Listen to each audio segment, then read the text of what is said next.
एक व्यापारी जितना अमीर था उतना ही दान पुण्य करने वाला, बस सदैव यज्ञ पूजा आदि कराता रहता था। एक यज्ञ में उसने अपना सब कुछ दान कर दिया। अब उसके पास परिवार चलाने लायक भी पैसे नहीं बचे थे। व्यापारी की पत्नी ने सुझाव दिया कि पड़ोस के नगर में एक बड़े सेठ रहते हैं, वह दूसरों के पुण्य खरीदते हैं। आप उनके पास जाइए और अपने कुछ पुण्य बेचकर थोड़े पैसे ले आइए, जिससे फिर से काम धंधा शुरू हो सके। पुण्य बेचने की व्यापारी की बिल्कुल इच्छा नहीं थी, लेकिन पत्नी के दबाव और बच्चों की चिंता में वह पुण्य बेचने को तैयार हो गया। पत्नी ने रास्ते में खाने के लिए 4 रोटियां बनाकर दे दी। व्यापारी चलता चलता उस नगर के पास पहुंचा जहां पुण्य के खरीदार सेठ रहते थे। उसे भूख लगी थी। नगर में प्रवेश करने से पहले उसने सोचा भोजन कर लिया जाए। उसने जैसे ही रोटियां निकाली, एक कुतिया तुरंत ही अपने 3 बच्चों के साथ आ खड़ी हुई। कुतिया ने बच्चों को जंगल में जन्म दिया था। बारिश के दिन थे और बच्चे छोटे थे, इसलिए वह उन्हें छोड़कर नगर में नहीं जा सकती थी। व्यापारी को दया आ गई। उसने एक रोटी कुतिया को खाने के लिए दे दी। कुतिया पलक झपटते रोटी चट कर गई, लेकिन वह अब भी भूख से हाँफ रही थी। व्यापारी ने दूसरी रोटी, फिर तीसरी और ऐसे ही 4 रोटियां कुतिया को खिला दी। खुद केवल पानी पीकर सेठ के पास पहुंचा। व्यापारी ने सेठ से कहा कि वह अपना पुण्य बेचने आया है। सेठ व्यस्त था। उसने कहा कि शाम को आओ। दोपहर में सेठ भोजन के लिए घर गया और उसने अपनी पत्नी को बताया कि एक व्यापारी अपने पुण्य बेचने आया है, उसका कौन सा पुण्य खरीदूं। सेठ की पत्नी बहुत पतिव्रता और सिद्ध थी।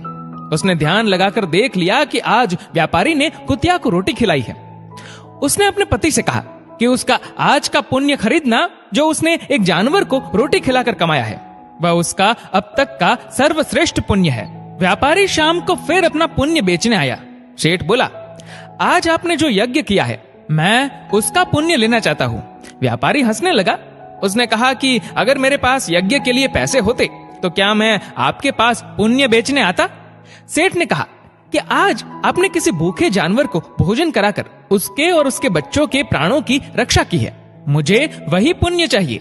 व्यापारी वह पुण्य बेचने को तैयार हो गया।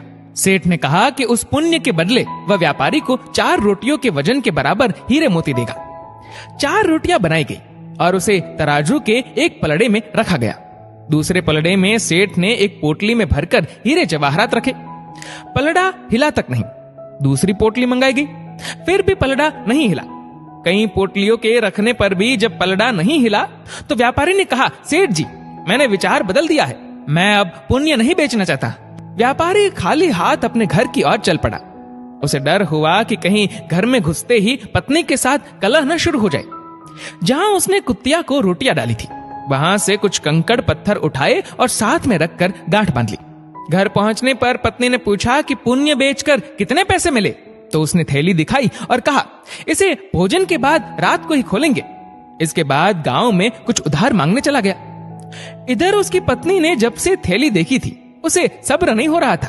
पति के जाते ही उसने थैली खोली। उसकी आंखें फटी की फटी रह गई। थैली हीरे जवाहरातों से भरी थी। व्यापारी घर लौटा तो उसकी पत्नी ने पूछा कि पुण्यों का इतना अच्छा मोल किसने दिया, इतने हीरे जवाहरात कहां से आए। व्यापारी को अंदेशा हुआ कि पत्नी सारा भेद जानकर ताने तो नहीं मार रही, लेकिन उसके चेहरे की चमक से ऐसा लग नहीं रहा था।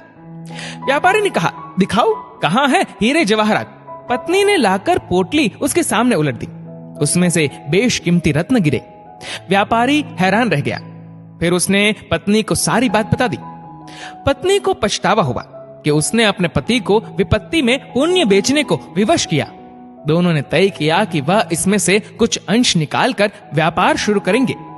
व्यापार से प्राप्त धन को इसमें मिलाकर जन कल्याण में लगा देंगे। दोस्तों, विपत्ति काल में भी भगवान पर भरोसा रखकर सही राह पर चलना चाहिए। आपके कंकड़ पत्थर भी अनमोल रत्न हो सकते हैं।